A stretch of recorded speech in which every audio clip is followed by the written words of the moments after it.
Love songs only. Love songs only. Love songs only. Yep, that's right. You're tuned into our annual edition of Repeater Love Songs Only.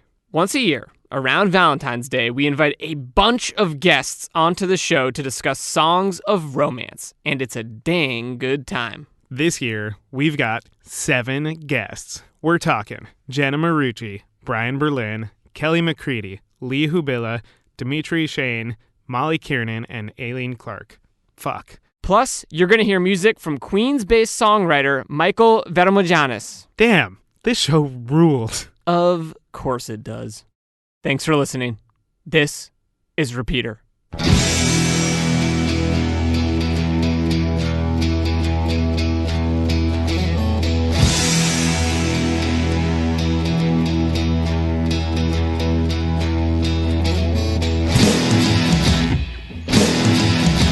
Hey everybody, how are you? Hi. Oh yeah. Yeah. Welcome to Repeater. This is a show that we host. I'm Evan. That's Pat, as you kind of heard on the way up here, but just to clarify. And this show is about songs that matter to people. So we get to talk to great guests about songs that mean a lot to them. That's basically all the show is. And we also have some live music, which is going to be very exciting later. But tonight, as opposed to our normal format, tonight is love songs only, which means we'll be talking to a bunch of different guests. So many. So many guests. And they're all wonderful. They're all wonderful. We're going to be talking to them about either things that are love songs specifically or songs that are from like their romantic life. Who gives a damn if it's a love song or not? So we're very excited about that, and it's going to be a real good time. Pat, you think it's going to be a good time? It's going to be a lovely time. Yeah. Oh, Pat. For the listener at home, I did a really suave wink. Yeah, it was good. Heart melting. Yeah. It is the week of Valentine's Day, which some people hate and some people love, but we're going to choose to love it. If not the holiday itself, I guess the general concept of liking each other. So that's what we're going with. Without further delay, let's bring our first guest up to the stage. Please give it up for Jenna Marucci. Yes. Hey. Hi, Jenna. Hi. Hello. How are you? Nervous. Good. Not because I'm on stage. That's where I thrive. Hello. This assignment, this show, kind of threw me into a real tizzy. Not real well timed with Valentine's Day, Right. Which I didn't think would be a big deal. And then I was like, like when it was like midday, I was like, why do I feel So anyway, but I'm excited. Great. So we're off to a good start. Yeah. Killing it. I'm almost vomiting. It's great. Cool. Well, hold it in and then tell us what song you wanted to talk about. Okay. I think I think it has to be my number one. So I was racking my brain. It's Otis Redding, These Arms of Mine. Ooh. Yeah. Man, that is a strong choice. We're coming out of the gate hot. Yeah. Well, I was born an 81-year-old woman, so Good to it know. was You not. are. It's incredible how good you look now. Thank you so much. I'm Benjamin Buttoning. Yeah. So I have like old music tastes. That's not to say like I'll fucking bump a Justin Bieber, but it was definitely not going to be like a modern day hit. Right. But yeah. So what's why this one? Out of Okay, all so- the wonderful songs to choose. There's so many wonderful songs. For me, this is very much tied to memories of growing up. So I know it, and then you can tell how white I am. I know it from Dirty Dancing. Nice. Dirty Dancing was my sexual education. I called my sisters earlier. I have 2 older sisters to clarify, and actually they were both together, which is kind of rare. And my eldest sister got on the phone and she was like, I don't remember. All I know is Mom only let me watch the dancing and fast forwarded through everything else. And I think I was like 13, and she goes, since you were the youngest, you kind of always got to do stuff early. So you were probably in the room. So 13 minus 8 is... 5? Sure. I was around that age. And I also was thinking about it on the way here, and I was like, I think the worst movie to do that trick with is Dirty Dancing, because the dancing is like very sexual. It's like, what are you fast forwarding? Like the abortion plot line? sure, why not? I was always like, Penny's sick. And then I got it. But so I, in my memory, kind of flipped it. And I thought Otis Redding was, These Arms of Mine was the song where Baby goes to see Johnny in like his cabana where he like lives. And it is playing when he opens the door shirtless. And no shirt is on. there's no shirt on Patrick Swayze. Oh boy. Hold it together. But it's on, but then it's actually like the one that they start like dancing to, and then it's like, oh, let's dance into bed. Let's dance into bed. That old trick. I imagine that's what people say before sex. Right. Yeah, I'm hoping that's what happens. But it's the song that plays then is Solomon Burke's "Cry to Me," which is also a really good song. But we had the soundtrack to Dirty Dancing, the cassette and the CD, and I just remember. Let me clarify. We had both. Right. We had the soundtrack to Dirty Dancing, and then there was a CD called More Dirty Dancing. Because give the people what they want. Right. And Otis Redding's These Arms of Mine was on that More Dirty Dancing. Was More Dirty Dancing like devoid of themes or, like score? But maybe the first one had some of that? No, I think More Dirty Dancing had more score. But it had like some of the stuff that you clearly were like, what the fuck did you leave out? Right. I queued it up before getting here, which you should all be thankful that I'm here. Because I was like in my room, I was like, I need to dry my hair and do this and do this. And Patrick Swayze's right there. But yeah, I love that song. And Otis Redding is so soulful, obviously, but he sounds like he's just like, please let me hold you. And unfortunately, I feel like that is sort of the theme of I just realized saying that I was like, ooh, let's make it real, sad and desperate. But yeah, I'm just begging someone to let me hold them. How are you guys doing? What do you think? What's that? Okay, so that I think that to me is sure. But that sentiment is I think it is a very relatable one I think to many people and like no matter where they are in kind of like their romantic life because there's always a time where you need that or you want that and you don't have it. Yeah. It makes me think of God. There's one of the most sad Willie Nelson songs I think that's ever existed is "Can I Sleep in Your Arms Tonight, Lady." I've never heard that. This beautiful song with a very long title. I was just going to say that's such a country title. Yeah. They're like, get to it in the title and give the people what they want. but it Tell them is what's happening. Exactly that feeling of, hey, I know you don't love me. And I know that this ain't going to work out, but can you just hold me tonight? Because yeah. That's like, I just need that. If I can get that, I'll be able to wake up tomorrow sort of thing. And that hits home. Yeah. That's well, tough. Adele has one called All I Ask, which is off her latest album. And that is like gut-wrenching because it's like, you know that thing where you can't hear it unless you sing it? I'm not going to sing it. But she's like, the spotlight. No, she's basically like, I know that we won't be together. All I ask is that like you give me this one night and then I can have that memory like forever. And she does a fucking key change at the end, which is very Whitney Houston. Everyone fucking listen to that Adele song and you will notice and you're like, The Bodyguard, like you, it's a Whitney moment. Protect me, hold me. Yeah, it's a very Whitney moment. But yeah, those are what I gravitate to. Those like gut-wrenching fucking love songs. Yeah. Yeah. I hadn't seen Dirty Dancing up until like 2 or 3 summers ago. But you've seen it, right? Now I have. Okay. Have you seen it? Okay, good. And the first and only time I have seen that movie was in Astoria Park, which was a very... that's romantic. Right down the road. Right down the road. It's great. Probably real cold and muddy right now. But the thing that surprised me about that was how many people would scream when Patrick Swayze came on the screen and then whip out their phones to take pictures of him. Yep. Oh, yeah. I learned... Fully. I learned so much. Oh, yeah. Oh, yeah. Pat is waking up. And I was indoctrinated young, too, because that, like, the old house where I watched it apparently on, like, only the dancing scenes and then fast-forwarding everything else. My eldest sister taught me and my middle sister how to dance with, we had, like, swinging doors through our kitchen and I don't know, I can't remember what we were doing with the doors, I guess using them as partners. And we were like, because you could swing all the way through. Right. It just was one of those. And then I remember my one sister had a canopy bed. So she had those poles. Ooh. So we would swing around them. Not as like a, it's very innocent. Because We're with you. Because also Elizabeth Shue does that in the opening of Adventures in Babysitting. Okay. So like all these movies that were my childhood. So it involved dancing always. I've always loved dancing. And whenever a guy would be like I don't dance or I don't like dancing, I'm like, oh God, let me school you on how you could crush all straight women. Like just a black outfit, make it be tight, be Patrick Swayze. No, but but he's like he had like the leather jacket and he was like a bad boy and whatever, but also like he knew how to fucking dance. Yeah. And he was friends with Penny and he like didn't slut shame her, and I don't know, was he the best guy ever? Yes, I think that he was. So yeah.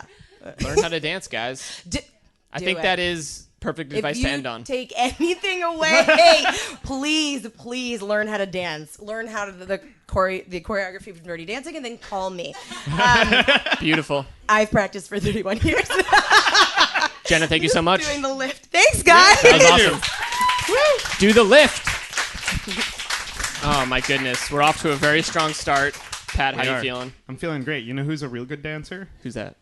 Yeah, no, guys, I'm just okay. Up next is another just okay dancer. Please welcome to the stage Brian Berlin. He can cut a rung. We've been on dancing before. Thanks for introducing me how I wanted to be introduced. For the record, I think you're a great dancer. Pat, I don't know if you've ever seen me dance before. Yeah. I might be projecting. All right. But, thanks. I appreciate it. Pat's a great dancer. That's how he feels, and he's putting that on you. Great. Thanks for joining us. Thanks for having me. What song you got for us? I brought a little doozy called Blood Bank by Bon Iver. Okay. Ooh. From the Blood Bank EP. Okay. So a slightly more esoteric cut than Otis Redding. Yeah. Good. But like Good very on brand for me. Yes. Yeah. You are a sad indie boy. Yes. If anyone doesn't know Brian, that's his deal. Is it like spooky Bon Iver or like electro? No. This was he came out with this, or they came out with this like right after For Emma Forever Ago. It was like I think it was like the extra songs off of that album that they're like, oh, we're just gonna throw this in this EP. So it's still in that cabin phase. Cabin phase of Bon Iver. Of Bon Iver. And why the heck does this song matter to you? So I kind of like lived the song a little bit in this thing that happened to me at a time when that album, like that, the EP and For Emma Forever Ago were just kind of in this rotation of my life around like 2010, 2011, 2009, that whole area. Just listening to them all the time. And I was talking to this girl, Allison, that we had like known each other from summer camp. And it was one of those things like this was like a time in my life where timing was never working out with any relationship I was in. Or not in because of timing. But we had a thing where like for multiple years after like 2008, we'd kind of be texting and talking, but not in the same cities, and just trying to like always would sort of tell each other we might like each other, but never actually said it. Like both the cowards about it. And finally, in 2011, I asked her to be my date to a friend's wedding that we knew from summer camp where we had met. And so we were like going to this wedding together, and I was kind of like, okay, well, this is like a real thing. We had never been on any date before this. Yeah. And so I was living up in Boston, and she was living down in New York, and the wedding was in Pennsylvania. So I kind of like swooped down from Boston, picked her up, brought her to my parents' house. Smart. Because it was an easier trip the next day. There's nothing like romantic, like your parents' house. Yeah, like she slept in my sister's bed like the night that we were there. Yeah. Killer, dude. Real nice. Yeah. Smooth moves. Woo. I think I like gave her like a kiss on the forehead. I tucked her in. You tucked her in and put her yeah. That's because I was just like, I don't know if she's into. I don't know if there's I don't know. And so the next day we were like going out to this wedding, and it was like an hour and a half, an hour. It was like right on the border of Pennsylvania.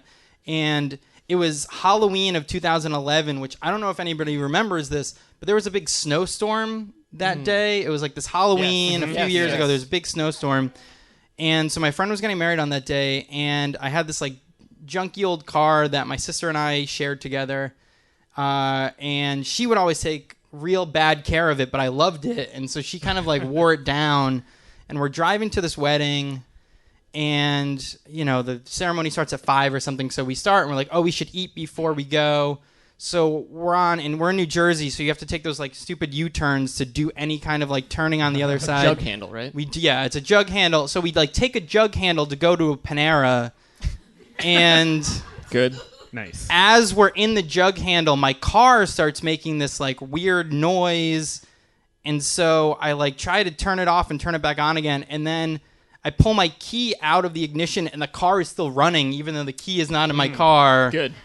And I'm like, this is weird. Was this a Toyota? No, it was a 1996 Audi A6. Okay. And hello. Yeah, it was like my dad's car that he gave to me once I got old enough to drive. And so it started again. It failed. It just stops running. Yeah. And so now we're like stuck at this intersection. Intersection to swing around on this major kind of like little New Jersey route. It just started snowing like right before this happened. So I call AAA, but like AAA is now having to deal with people like sliding off the roads and stuff like that. So we essentially get like stranded at this random intersection for 2 hours. Oof. And like the song, there's this part in the song, it's like when the snow started falling, we were stuck out in my car. You were rubbing both my hands, chewing on a candy bar, and we just like wanted to eat. And like I think I had like M&Ms. I had like M&Ms in the car, and we were like sharing these M&Ms. Rubbing hands. Like, rubbing hands. The snow is... Well, and then the next part of the song is like, there's a moon waning crescent, and we started to kiss. And like our first kiss was like in my car as we were waiting for AAA. And so we were like making out in my car because there was literally... We were like, what else are we going to do? Nothing. There's nothing else to do. We were playing that game. It's like 20 questions. It's called like Akinator or whatever. It's like that weird genie guy who you can like ask questions. It's a stupid game, but that's what we were doing. Like that was the sexual tension, was us playing this game. It's finally like, okay, let's kiss.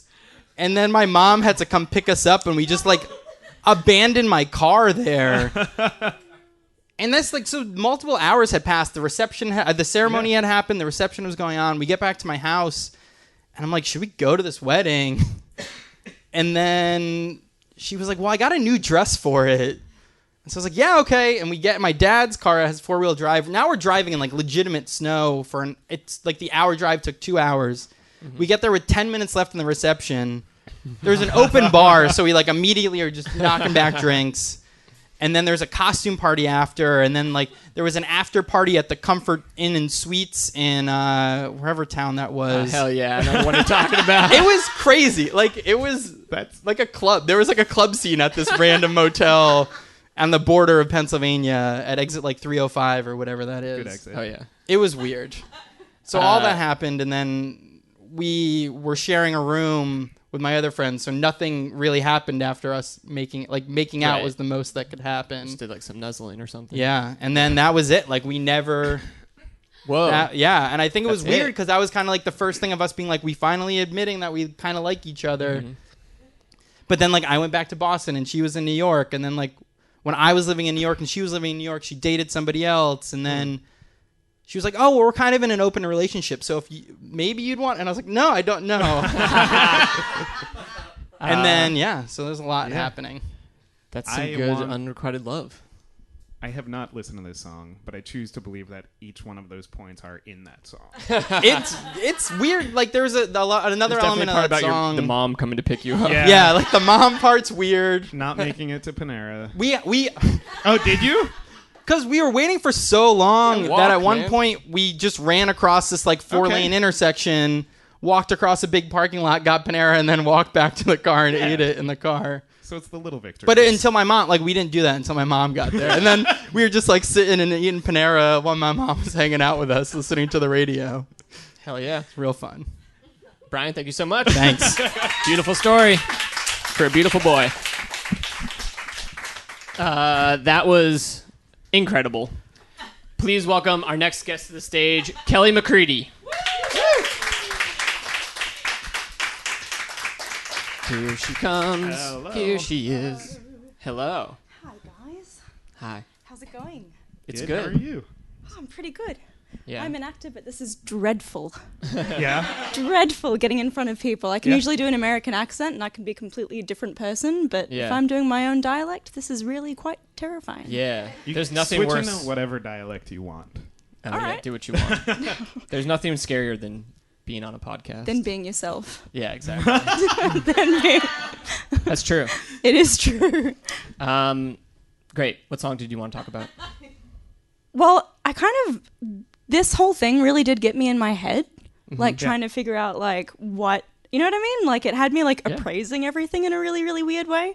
And there were some songs that seemed almost too personal to bring in. Like for a while I was going to bring in a Jeff Buckley song because like, man, that like hits me somewhere that I just don't even quite know how to articulate. But I ended up going with Alabama Shakes, Over My Head. Ooh. If you guys know that one. Nice.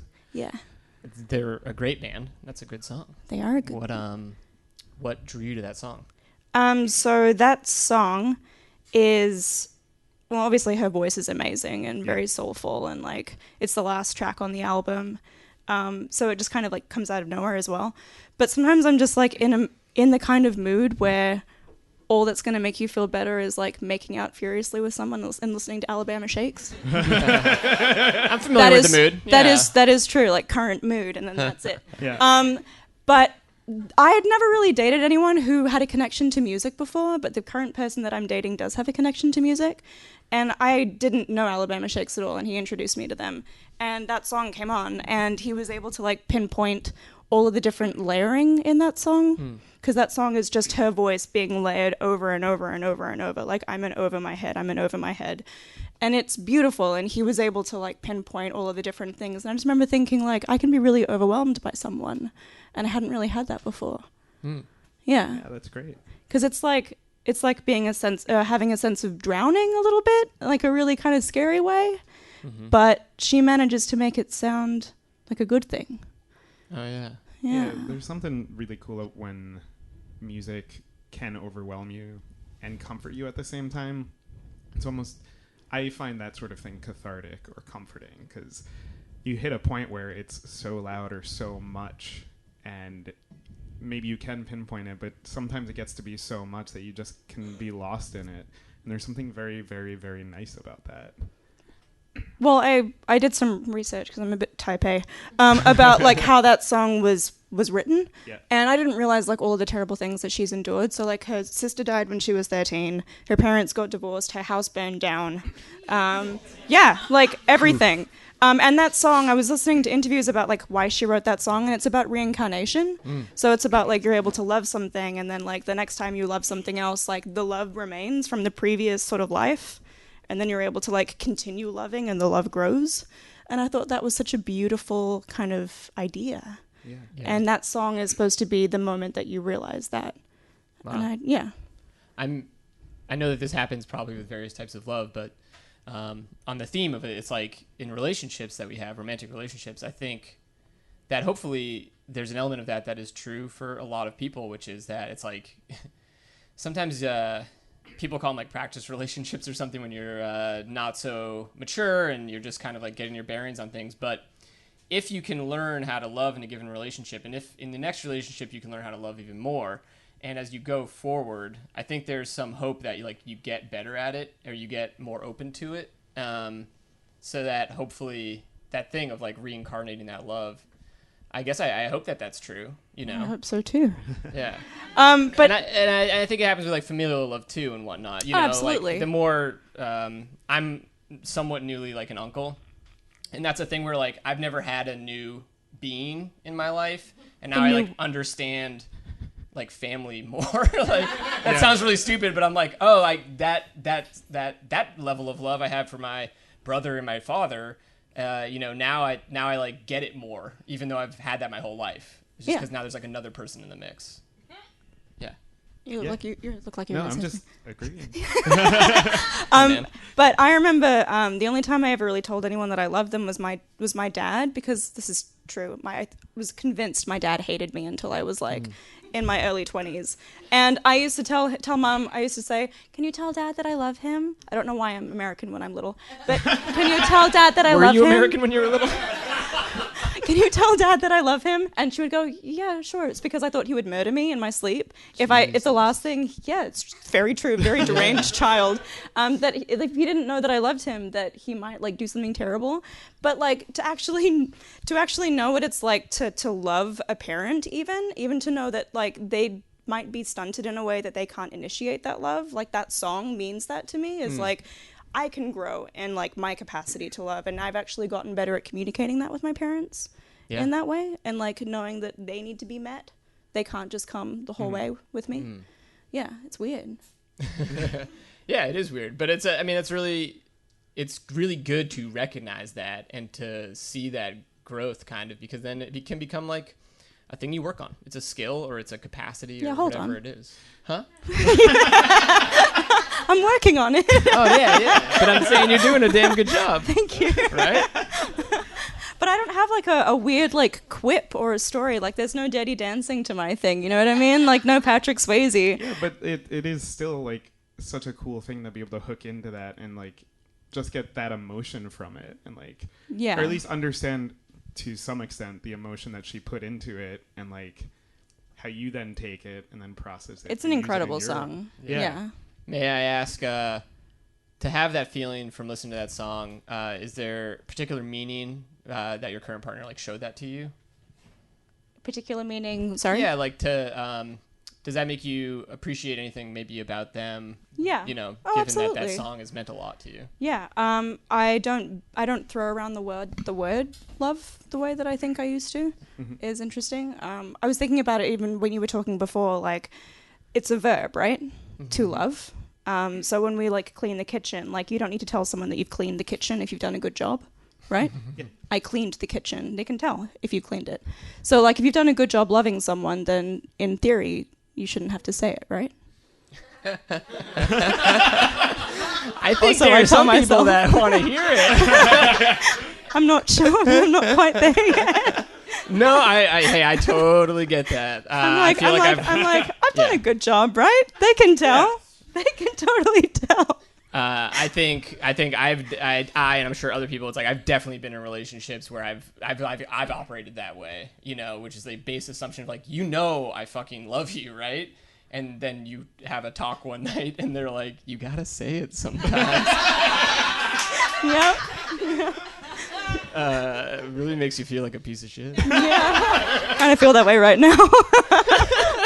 It's definitely much easier when it's just like doing a good thing and not to be told, hey, you're doing a good job. It's just like, yeah, you should do good things. But I think once you add love into the mix, that's like another level of... Well, why did we do this to ourselves? Why did we introduce the concept? Like, who thought it up? like, it was a terrible idea. It was unavoidable. Just hunt and gather. That's all we needed. I don't know why we had to make it so much more complicated. Down on love. That's the moral of this one. Kelly, thank you so much for joining us. Thank you. That was great. Wonderful, wonderful, wonderful. Get off the stage, Kelly. No, thank you so much for joining us. Let's welcome our next guest to the stage. Please give a round of applause to Lee Hubila.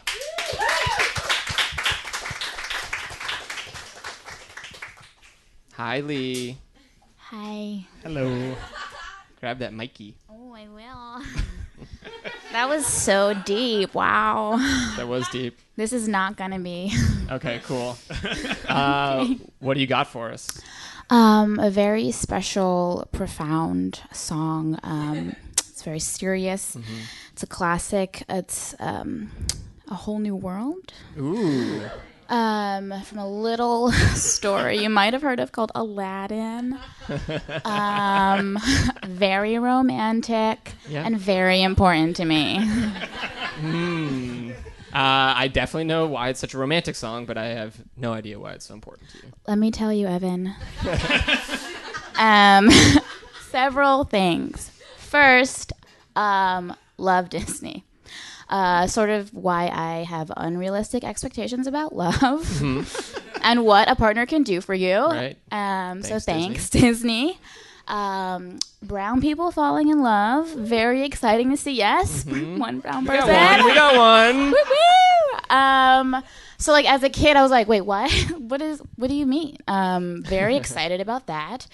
And like it was also like the first like big crush I had on a cartoon. And maybe that's weird, but I thought Aladdin really had it going on. That like vest thing with the no shirt. He was a hot tune. Yeah, the hair. I'm whipping my hair in case you can't see it. Also, the woman who sings Jasmine's part in the movie is Filipino. Ooh. That I also am Filipino. Thank you for clarifying. My shirt says 100% Filipino.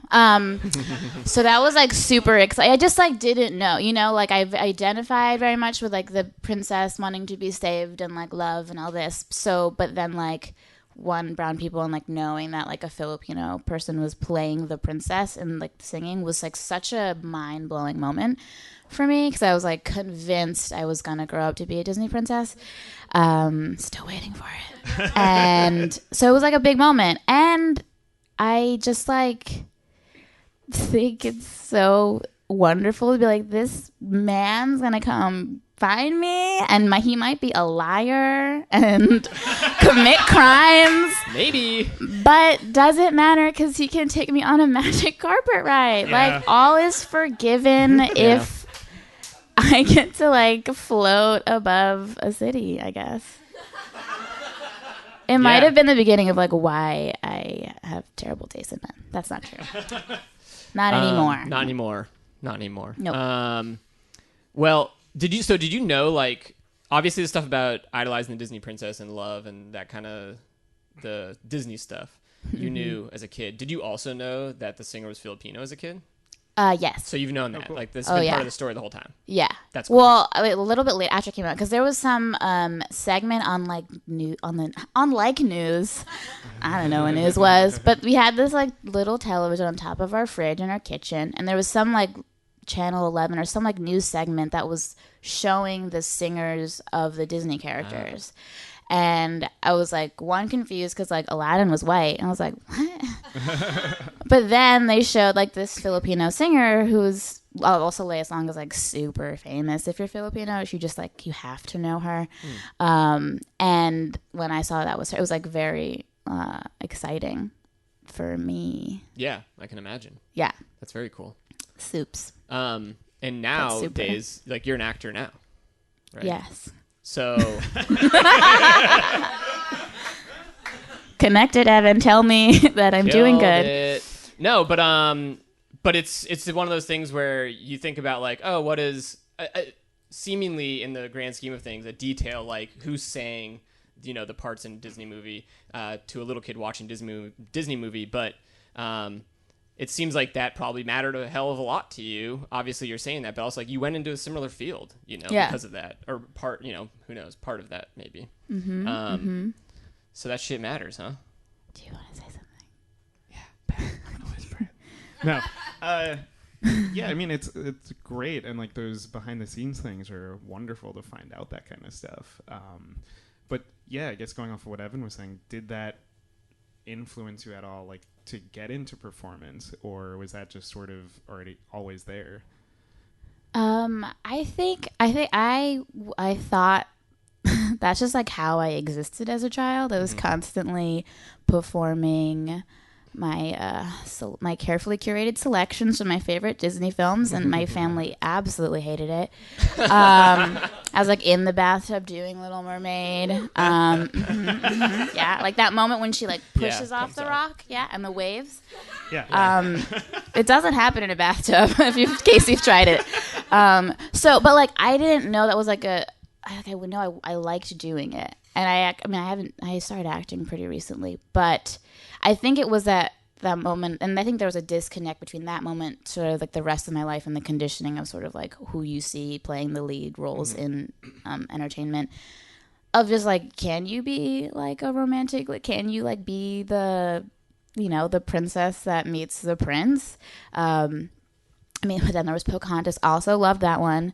But so like it definitely, I think when I was younger, I felt that, and I think I sort of like disconnected from that. And I think now recently, when we're in this moment talking about it, I'm like, yeah, that probably did have a very very important effect on me. Oh, it's like therapy. Wow. Yeah. God damn. Well, this is like kind of an exciting weekend for movies and representation because it's the weekend Black Panther came out. I saw it. Oh, did you? That's why also why I'm like seen it talking about it, because it really means so much to look at something and see someone that looks like you, even just like remotely similar. It's like so moving. And so when I was thinking about this song and like choosing it, it also really impacted me. But like, yeah, like just to see a brown person go through all the other things that all the other Disney princesses and princes went through was really important. Yeah, that's really cool. To moi. Here's a question in a different vein. What these days, like realistically, what is the equivalent of a magic carpet ride? Like what is going to convince you that like this is fine? Like I don't know if this dude's worth it, but this is cool. Your criminal history is not a big deal. What is the equivalent of magic carpet ride? Yeah. Well, obviously the bar is very low because Aladdin was like totally fine for me. You could be a criminal. I thought so. There's the lines in the song that say like take you wonder by wonder, over, sideways, and under. So there's this thing about like it feels very magical and spontaneous, and like you don't know what's gonna happen.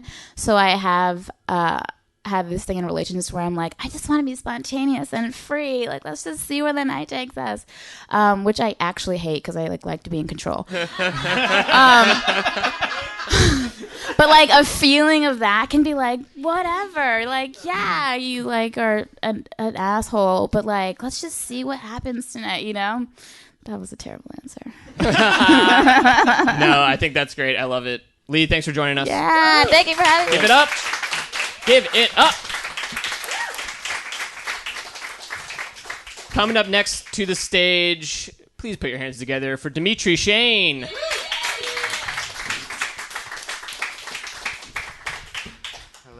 Hello. There he is. Hey, buddy. How's it going? It's good. Whew. Yeah. You got winded? Yeah, it's a long walk. All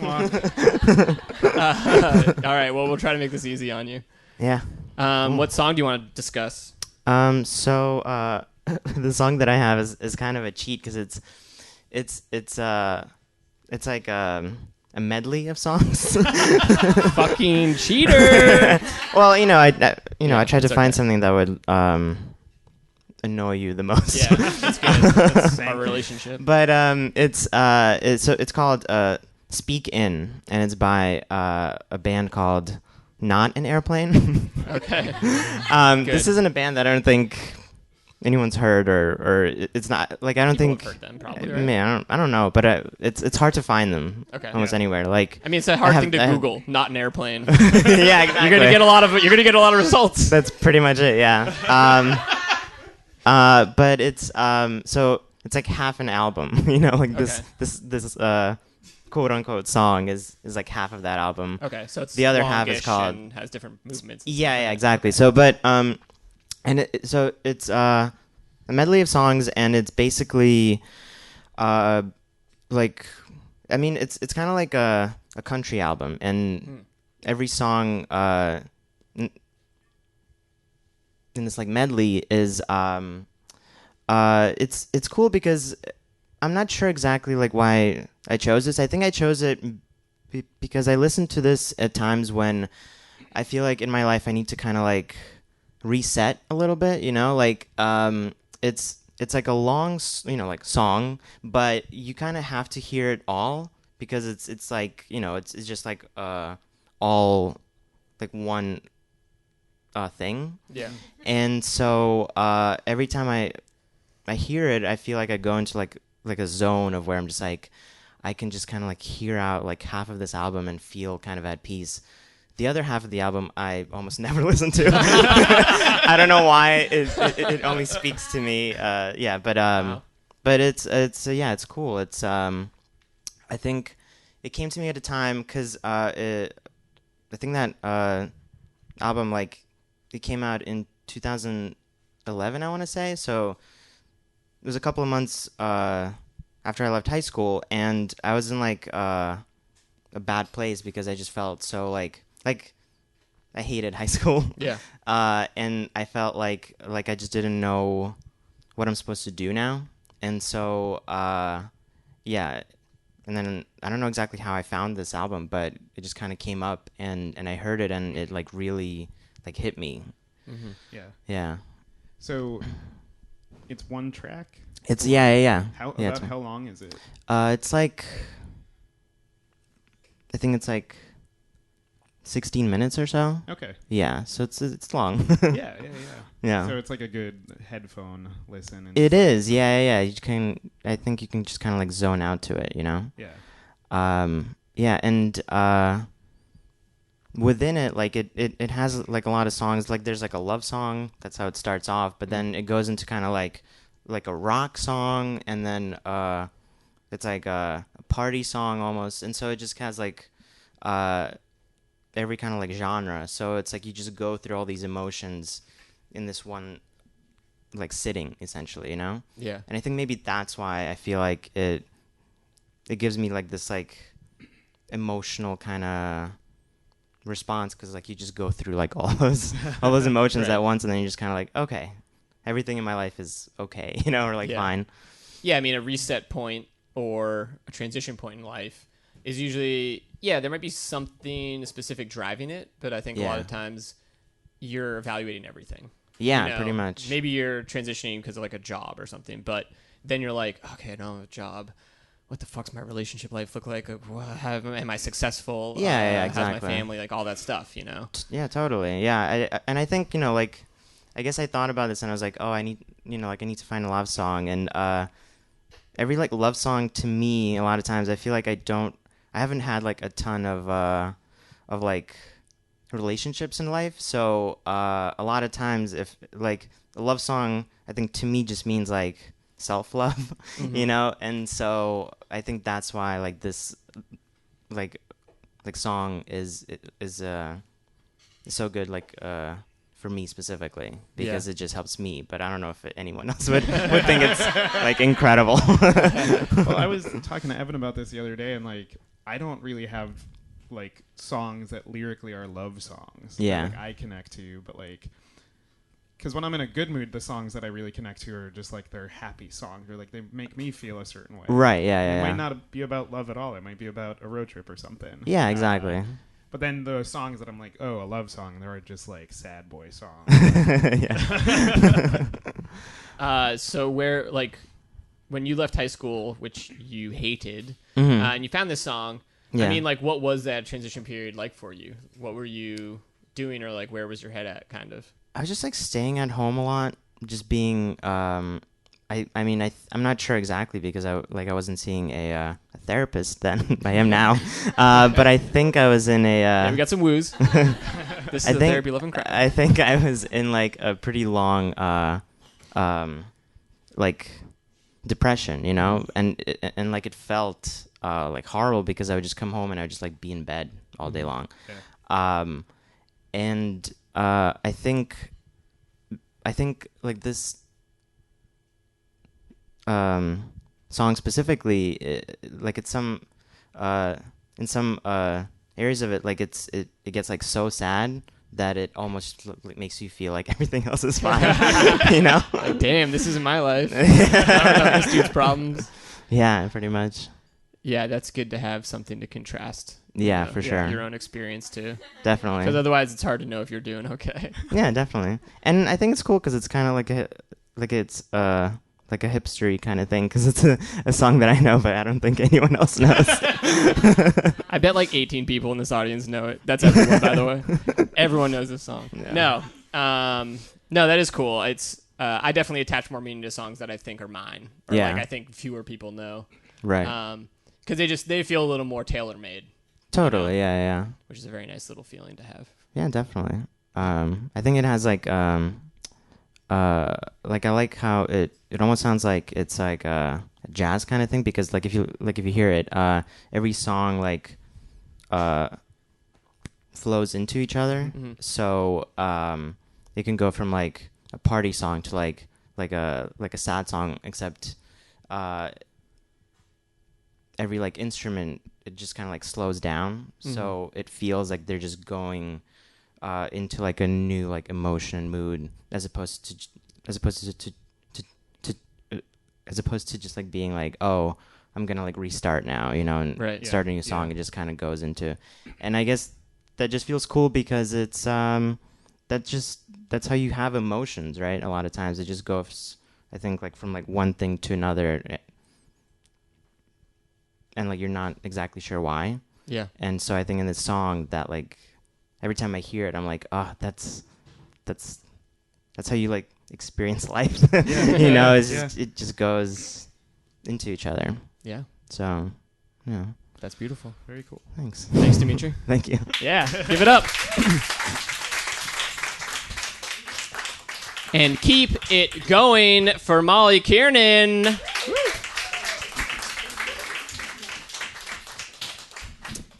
Hello. Hello, Molly.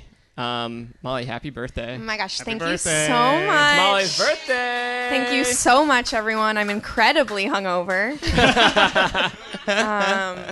Wow, I love it. So I just Yeah. so you know where I'm at. Yeah, Great. that's yeah, good. yeah.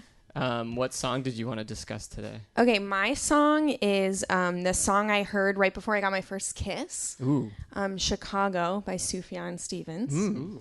Yeah, which I was talking to Brian about what songs we were gonna do before the show, and he was like, I was like, yeah, I heard that song like when I got my first kiss. He was like, that's like such a suburban like You really shit on your Like, experience. hipster. But it really was. It's like, I think it's like the closest that I've come to like feeling like I was in like an indie movie. Mm-hmm. Because I got my first kiss when I was like 17. I was a late bloomer. And this was also my first date. Okay. So this guy and I that like we went to high school together, and we had crushes on each other like back and forth for such a long time. He was a year older than me, and he finally like asked me on a date the summer before he left for college, and I was like still Yeah. so like whatever, but yeah, we like went to we went to Bertucci's. You guys know Bertucci's? Oh, I know Bertucci's. Give it up for Bertucci's. Those rolls are something else. Yeah, he I remember he like walked up to my door as my SAT tutor was leaving the house. Yeah, I was prepping for the SATs also and having fun. We went to Bertucci's, and then we went to Ben and Jerry's, and he had this like very old like Volvo station wagon that was bright red. Nice. And it was like he like loved this car, and he played that song as we were driving, like in between locations or something. And I hadn't heard it before, and I was like 17, and I was like, oh, this is like so cool. This song feels like so cool. Like it's just like it's like slow and artsy. And he's from Chicago. This guy, he's in the New York comedy scene now, which says a lot about both of us, I think.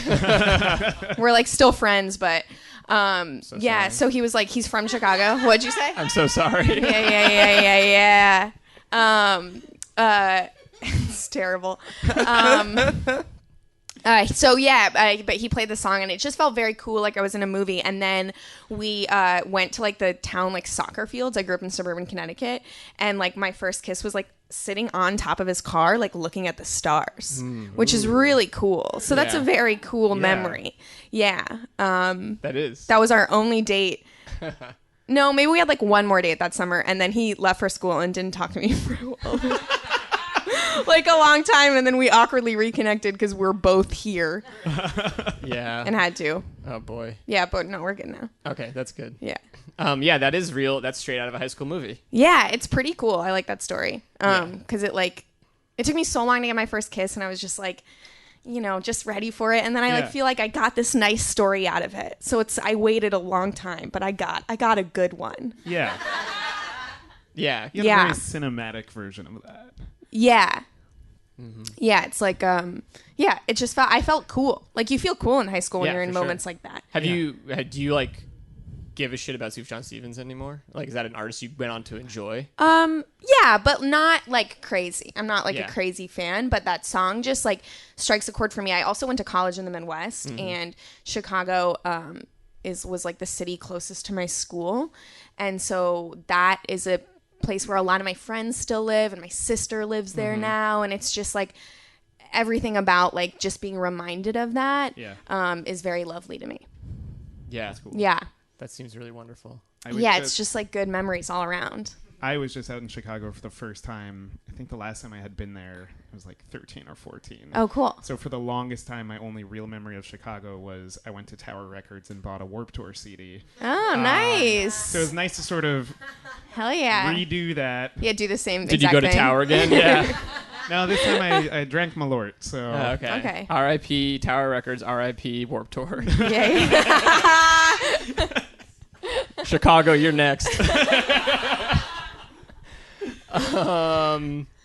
Wow. So it's your birthday. Yeah, baby. Let's talk about that. You psyched or what's up? I mean, I know you're hungover, but Yes, Evan, psyched I'm are you to psyched. be hungover? I'm hungover, but I just had a beer, so I feel like I'm in that moment right now where I feel okay, and then I'm gonna regret it later. You know what I mean? Yeah, of course. So I'm feeling great, like in this exact moment. yeah. But it's a bummer to be hungover on your birthday. It's like very fun the night before, and then you're my mom and sister were in town today, and it took me so long to just like get out of bed to go see them. Yeah. And my mom, like, you can't hide it. I couldn't hide it from my mom. She's like, "How much did you drink?" A lot. That's the answer. That's got to be a nice thing about being from nearby. You get to do like birthdays and stuff with your fam. Yeah, Yeah. it's nice. It's overwhelming. Okay. You know. But No, do it's you- nice. My you sister's dig my her? best friend, and she does live in Chicago now, so like I don't get to see her a ton, which is great. My mom's just a character. Like she has no volume control and is like very loud and loves to talk about stuff she shouldn't talk about in public. Nice. Yeah. She I won't tell the whole story of this, but we were in a cab last night, going to a restaurant, and she started lecturing me about birth control, which like happens a lot, and started to spell out the word abortion because she felt weird saying it. It's a good trick. So like, yeah, I was like, who do you think can't spell in this cab? Was there a 4-year-old was there- driving the car? Yeah, there was a baby driving the car. She was like, don't talk about abortion, what about baby? Yeah, so it's been a great birthday. Now, so you went on like a date or two with this dude way Yeah. back in the day, and now he's some like fucking New York comedy person. Yeah, he sucks. No. Have you learned your he's a good lesson, and have friend. you never dated another New York comedy person? I have not learned my lesson. My boyfriend is Dimitri, who was just on the show. What a reveal! That was you waited till the end for that. Well, I can't make that what the interview's about. No, he doesn't deserve that. He Come on. doesn't. I thought he would dedicate some song to me and I was stuff. hoping. He didn't. He really fucked He up. picked a really sad song. It's true. Well, you know, whatever. Dimitri, do better next time. Yeah, I know. Molly, thank you so much for joining us. Oh my gosh, thanks for having It's me. been wonderful. Happy birthday. Happy birthday, Molly. Everyone, we have come to our final guest. Please give a big round of applause to Aileen Clark. Woo! Here we go. Oh, hello. First of all, Eileen. Oh my God. Eileen, sorry. How I knew it. dare you? I messed up. Second of Eileen all, Clark. this dress buttons very oddly, so if You everybody wanna stand? sees my... Can I stand? Yeah. I don't give a Great. shit. That's what I'm going to do. We'll stand. You guys can stay sitting. Don't No, we're do good. it We're gonna out do of this. We're gonna- respect. One of these. Yeah. Perfect. I feel way more comfortable now. Thank you. I truly appreciate that. Eileen, what song do you want to chat about? So, I think you guys know this band. Mm-hmm. They're a little mysterious, I feel, especially lately. Yeah. But it's I Miss You by Blink-182. Yes. I think I know the band. Yeah. I miss them. Where Yeah. are they? They're Where are touring, you? but now they got Matt Skiba instead of Tom DeLonge. Yeah, Tom's who's off chasing UFOs. yes, So. but also stopping child sex rings. Oh, yeah? Did you hear about that? Yeah, Google it. It's great. You're like, oh my God, Tom, good for you. He's doing a lot of weird stuff. Like, he has, like, a lot of government contacts and whatnot. Like, what's going on, dude? But good for you for also being a bass player? No. Guitarist. Guitar, Yeah, the other dude was. The other dude, Mark. Anyways, yes. So the reason I picked I Miss You by Blink-182 is because there was a very specific moment in my life where that song came into play. Many a year ago when I was a young 20-something gal, I went to Alaska to see a very good friend of mine who was there because of Air Force. Wow.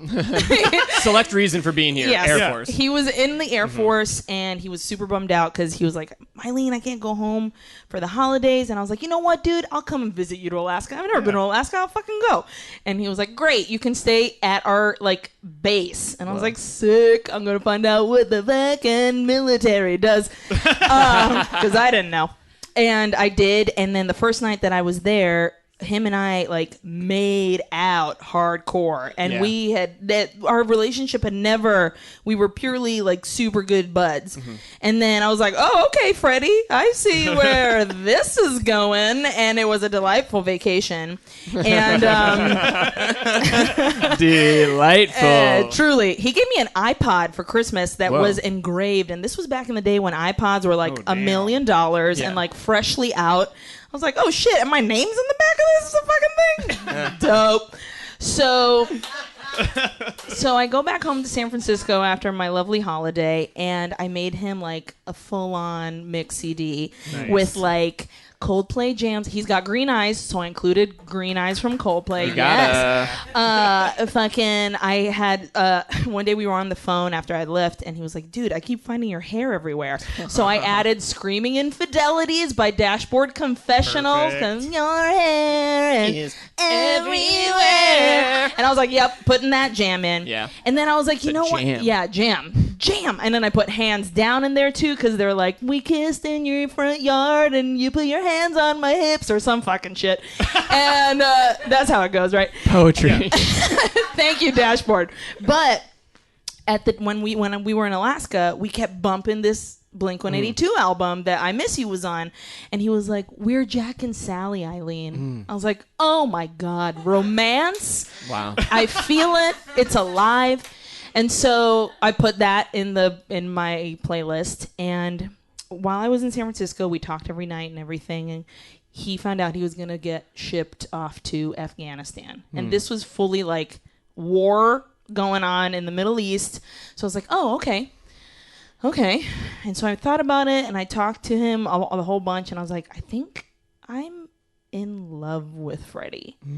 So I decided to surprise him and go back to Alaska to tell him that I loved him before he was shipped off to Afghanistan. And I planned it with his Air Force buddies. And I was like, okay, I'm going to arrive this day, whatever. And they're like, great, he'll get off work. He'll come into my room. My name is, I forget his name. And then we'll surprise him and it'll be great. So he comes into the room and I'm there and his face is like, what are you doing here? And I was crushed. And I had 3 days to like tell him I loved him after I saw his face be like, we would sit next to each other and he fully was like arm's length from me. I was like, fuck me. I'm a fucking idiot. And so one day he's at work doing Air Force things and I never found out what they do. Truly didn't. And come out of secrecy, Air Force. Hello. What are you doing with planes? I don't know. I'm assuming air. So I'm in his little like room, and I'm playing the mixed CD because he had it right there, and I'm playing it, and I'm like crying, and I go into his little teeny tiny closet. No, and I'm like literally, wow, such a fucking emo bitch. Like grabbing his clothes and like crying and like, and then all of a sudden the part where Tom DeLonge goes, "Where are you?" like comes on, and I'm like, like holding on to his uniform, sobbing openly, like truly like, I can't believe I did this. I almost choked. And his friend comes in and sees my face is like busted. And he's like, dude, are you okay? And I'm like, I don't know why I did this. I'm stupid. And he's like, I think you should still tell him. And I was like, you're right. I didn't come out this way. So, so the next day, it's the day I'm supposed to fly back to San Francisco. I still haven't told him I loved him. We go to see, are you ready for this? The Passion of the Motherfucking Christ. Okay? Perfect film. Great film. And then after the movie... That's a date movie, too. After the movie, we drive to the airport, and I say bye to his friend who, like, dropped us off. And Freddie's like, well... see ya. And I was like, cool. And I was like, Eileen, it's now or never. It's now or never. So I was like, hey, so I came here because I wanted to say something to you. And I didn't say it because when you saw me and I could tell something was different, and I literally was ward vomit. I was like, but I didn't come all this way to not tell you. So I think I'm in love with you. And his face is like somebody punched him right in the face. And then I go, no, I don't think. I know I'm in love with you. Stupid bitch. Stupid emo bitch. Stupid emo bitch. And he turns around and he's like, oh my God, Eileen. Thank you. Oh, did my buttons pop? Yeah, but it's fine. So I was like, cool. And then we hugged and he left and I got on a plane and I had to fly to Anchorage first. And then they're like, sorry, Miss Clark, all flights back to California are just fucked because it's fucking spring break. Okay. And I was like, motherfucking shit balls. So I'm stuck in Anchorage for a full week, just in a Motel fucking 6 across the street from a Wendy's, which is what I ate every single day, sobbing openly. He still called me every day because he was like, okay, I'm going to Afghanistan. He was 3 days away from going to Afghanistan. Yeah. And he was like, it felt really nice for you to say that. And I was like, I simply cannot. And so still to this day, every time, like, I don't bop that album very often. Sure. But every time I hear any one of the songs from that mix CD, like randomly, if I'm like, oh, I'll listen to Coldplay today, I'll get like a little hole in my heart. He's married with 2 babies now. Oh, where did he meet his wife? In Afghanistan when he went. I was pissed.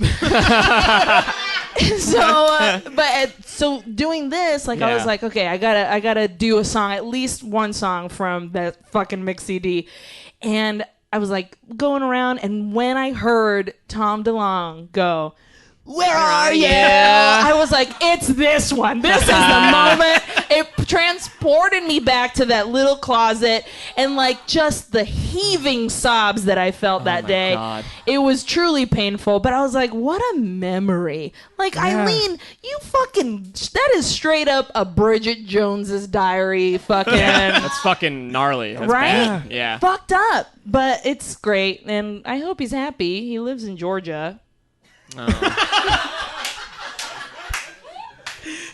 my God. So, yeah. Eileen, you brought us all right there with you. Thank you so much for joining us. Thank you. Thank you. That's it for the interviews. Weren't they lovely? They were enchanting. And now we'll hand you over to the utterly dreamy Michael Vermajanis for some music. So I guess I'm going to play 2 songs I made. They're pretty quick. They are about love, and they kind of are breakup-ishy, but not like, oh boy, shoot me in the face, So I think everyone will be okay. All right, cool. All right.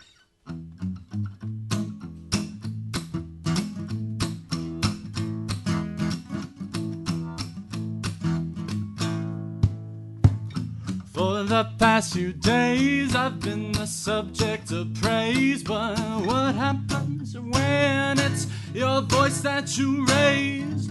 You tend to lose everything that you're fighting for, but what do you do when you lost what you're fighting for? You pray, relay your words in some happier way.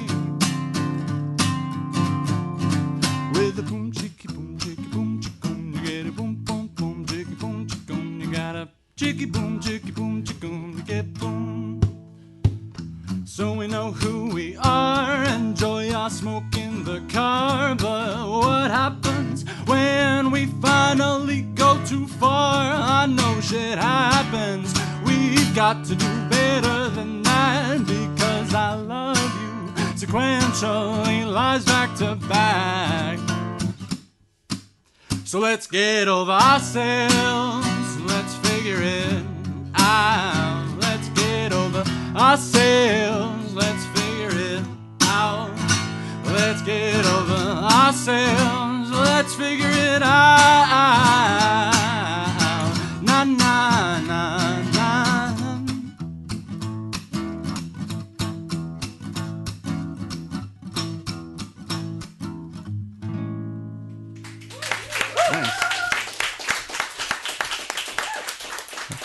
That song is called Days in Praise. And then this one, I'm not sure what it's called. I've never played it live. Wrote it like a while ago, but hey, there you go.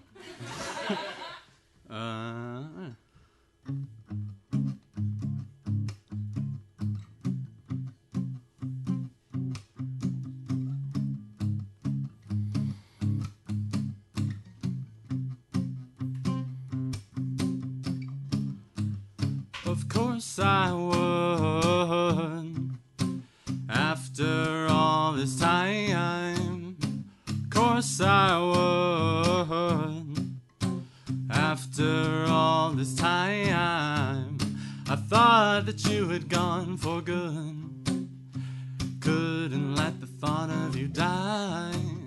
Of course I would, after all this time. I tried to shake it off, thought that I couldn't keep you out of my mind's eye. Of course I would, after all this time. So now that I know how to be a little more patient with myself.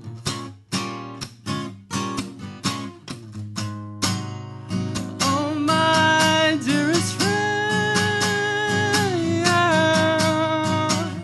let's give in. Robin, how long you think we got till the end? Вече ватих zeg.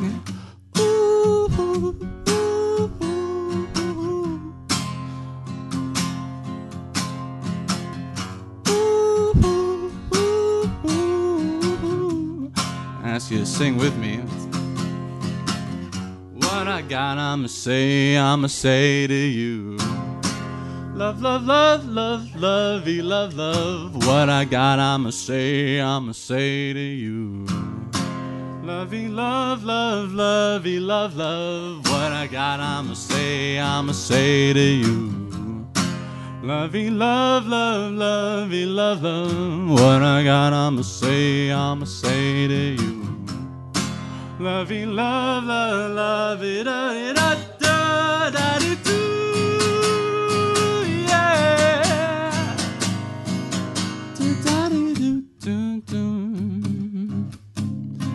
Bye bye, bye bye, do do do do do.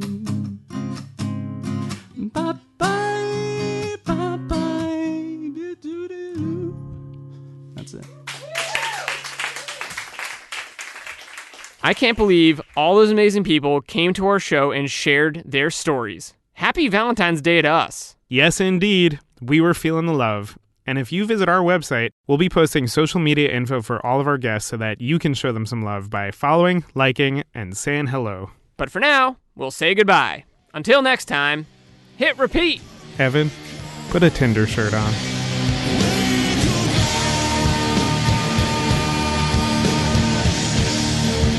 Repeater is hosted by Evan Ford Barden and Patrick Cartelli at QED in Astoria, Queens, a place to show and tell. Find out more at QEDAstoria.com. Our show is supported in part by Hi-Fi Records and Cafe in Astoria. Visit them from wherever you are at hi-fi-records.com. Editing by Stephen Garvey. Theme music by the Sun Lions. Everything else by Love Nest Productions. Welcome to Repeater.